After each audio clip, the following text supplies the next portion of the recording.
Hello, ladies, gentlemen, and everyone else. I'm Alex Giampapa, and every time I feel good about America, I shave. Welcome to The Actual News, the only comedy news show willing to reference child human trafficking operations the U.S. government has been involved in.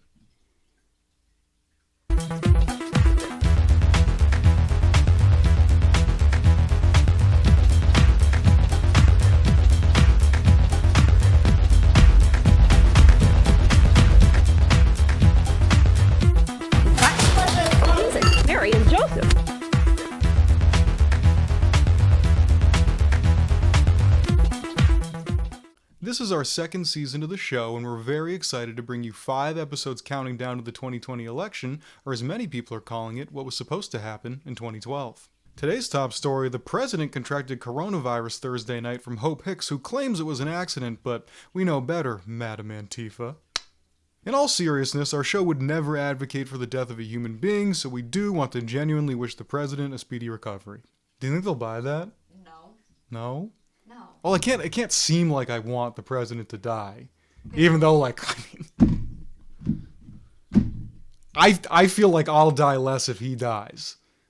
Is that fucked up of me? No. Obviously, I would never, like, record that and put it out, but, like, I mean, he's not gonna die. They have a lot of faith in, like, whatever treatment they're working on.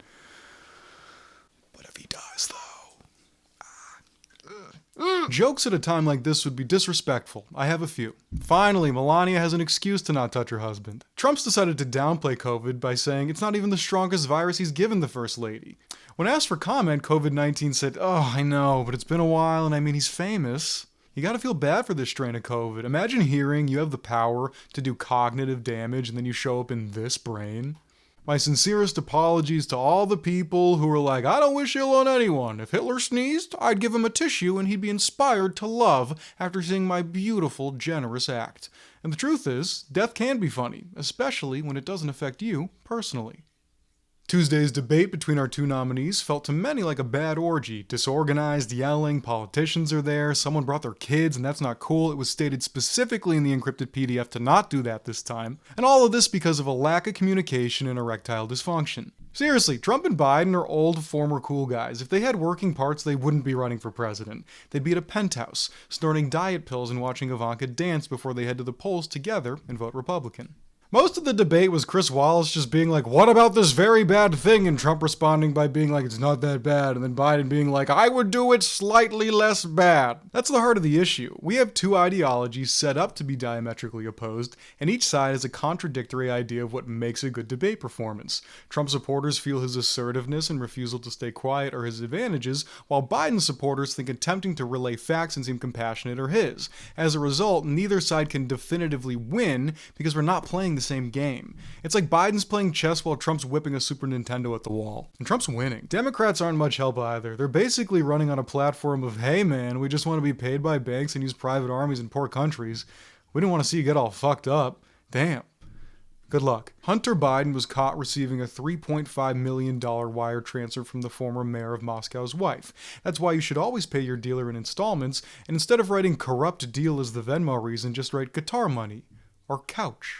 Wallace's job during the debate was basically to chaperone an old folks' home field trip to a Chinese buffet, and suddenly the two horniest guys are fighting over a crab rangoon. Seriously, since 87% of ballots just get thrown in a sarlacc pit every election, we should all just start declaring victory over elections we haven't won. Fuck it, I'm Lieutenant Governor of Chubbuck, Ohio. Who's gonna check? With less than a month to the election, the subject of interest has been election integrity. Most Americans worry about the state of the election, whether it's the safety of in-person voting, the reliability of mail-in voting, or voter fraud. Neither candidate has done much to calm our fears. Trump insists that every mail-in vote is secretly a Muslim feminist waiting to castrate our troops, and Biden seems like he tries to explain voting but then gets lost and gives us a recipe for goulash. The debate was between old people, volatile, distracted, and no actual topics were debated, so they really could have just done it on Facebook. A champion for women's rights, Supreme Court Justice Ruth Bader Ginsburg passed away last week. Some people blamed her for refusing to step down in 2016, but it's tough for me to blame her for not doing that.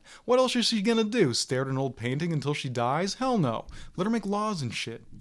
RIP. Republicans are excited for the newly appointed Justice Amy Barrett, who's known as a strict constitutionalist, which means she's going to use 300-year-old text to create laws that let Facebook own your DNA. In the case of Jotha versus Idaho, the weight of a domestic even-toed pig is determined based on the measurement from the base of her stomach to be moderated by the toad hog's owner.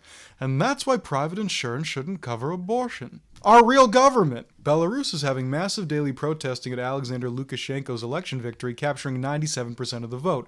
Belarus is an oppressive dictatorship. Our Congress is just rigged by megacorporations. You're still lawfully allowed to try and hurt the president's feelings in a tweet, just like the founding fathers would have wanted. Riots have broken out again without ever stopping, really, but now there's some more riots because the officer who killed Breonna Taylor was not charged. However, in response to accusations of racism, the police decided to shoot a white kid too. Finally, everything's fine. Listen, I realize that here in America, we have a lot of problems. But frankly, I'm getting a little sick and tired of hearing it from British people. Hey, British people, how about you mind your own fucking business? How about that?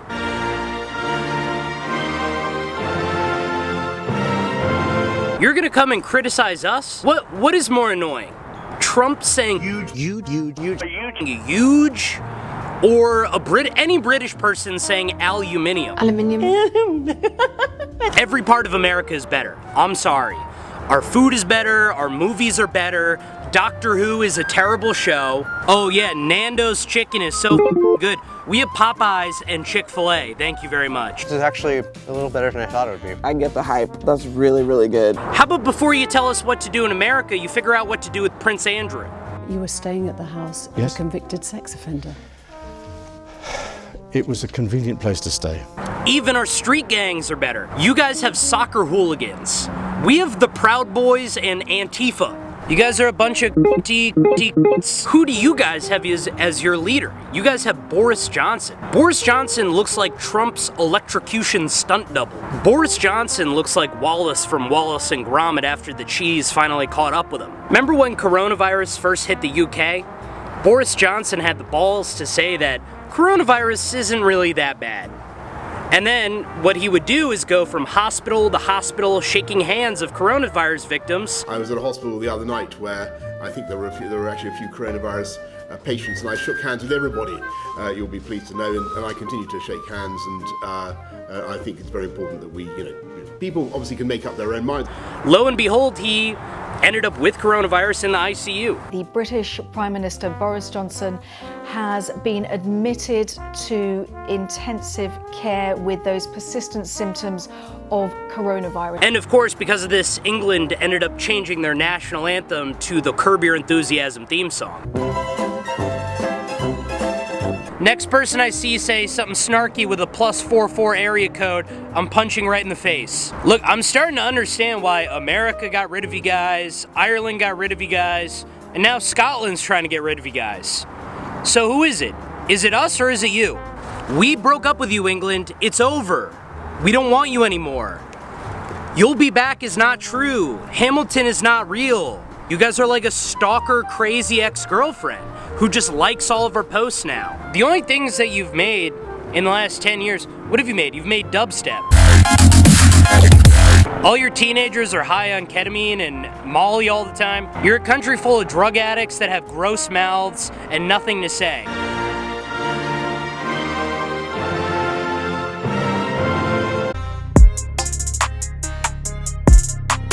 In this week's segment, we're going to talk about something all Americans can agree on, how much Facebook sucks. Not only Facebook, of course, this goes for Twitter, Instagram, Pinterest, Reddit, really any social media company. I just hate Facebook because I don't think WAP memes and grandparents should be in the same place.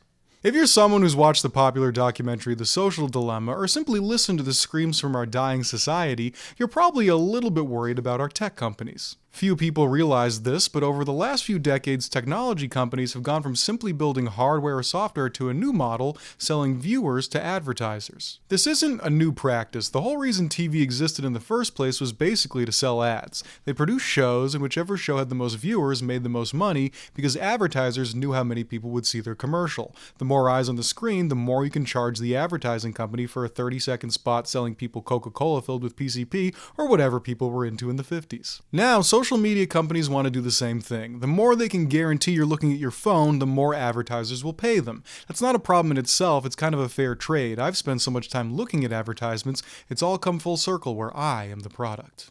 But what if I told you that they've gotten so good at this that these internet companies are now the most wealthy companies in the history of humanity, in a country where we have the greatest imbalance of wealth in the history of humanity, in a society where money determines who's in charge of everything, so probably not great. Alex, come on. You're into this dogma that cell phones are destroying our brains. Technology's destroying our brains. They make our lives better than ever. Apologizes a disgruntled ex-employee. Like, imagine being at Yellowstone Park. Now imagine it being at Yellowstone Park with your phone. Way better, right? You're looking at the volcano. You're looking at your phone. You're looking at the volcano. You're looking at your phone. You're looking at your phone, looking up facts about the volcano. He's going to be removed from the building at this time. What? I wasn't listening. I think there was some kind of a legal thing with you. You're really not supposed to be here. Alex, I don't know what you're talking about. We've all made amends. Now I'm here, and I'm in the company again. Phones don't affect you cognitively. They're great. You went to the courthouse and you asked them if you could marry your phone. Yeah, because I'm in love with it. For your attack. It's sad. This is what a phone will do to you. Anyway, I'm going to get back to work, okay? All right, thanks. Thanks, Liam.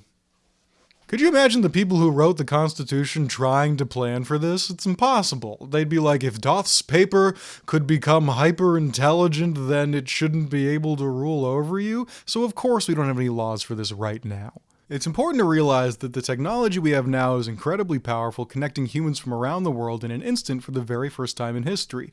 But instead of discovering a cure for cancer or exploring life on other planets, some nerd is just getting rich by buzzing you 43 times a day to let you know that your aunt's ex-husband just commented on a photo of you from 2007. It's designed to be addictive, which isn't inherently bad. Anything can be addictive. Food, TV, just not marijuana.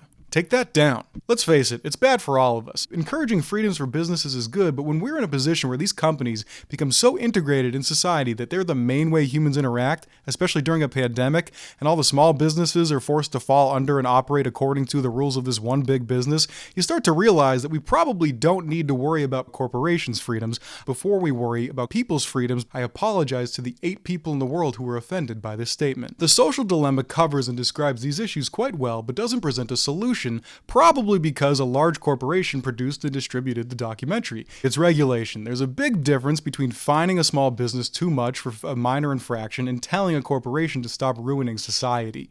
It's just like how we had to introduce the FDA in the 1900s because companies were handing out dangerous, deadly drugs and telling everyone they were all awesome, when in reality, only most of them were.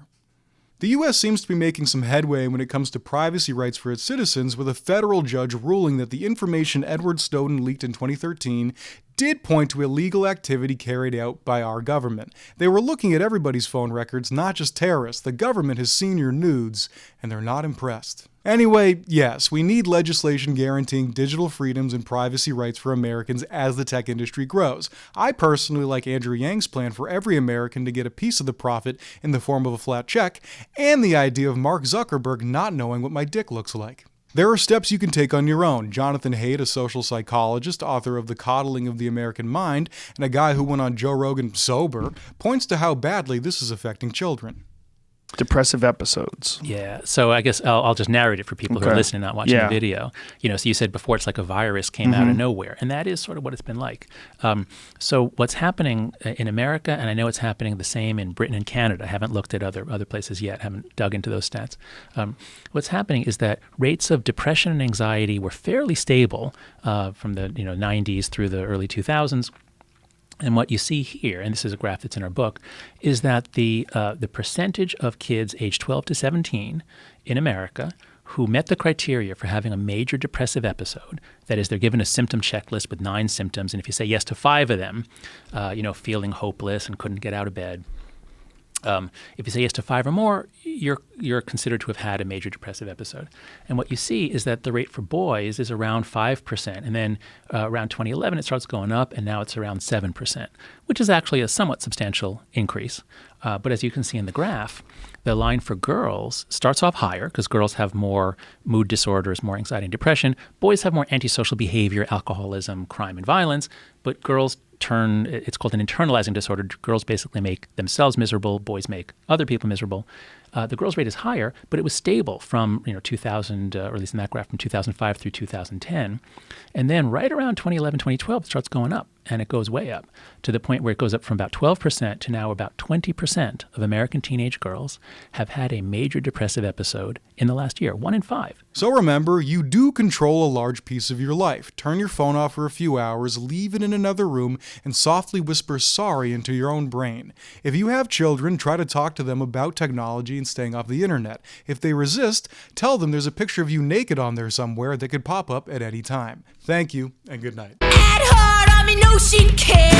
Also, buy my book, How to Live a Fulfilling Life Knowing You're a 5-Like Kid. Step 1, buy a banjo. Step 2, trust no one. Step 3, get a tri-cornered hat. Step 4, attack before they can attack you. Thank you. I'm going to finish putting words in this.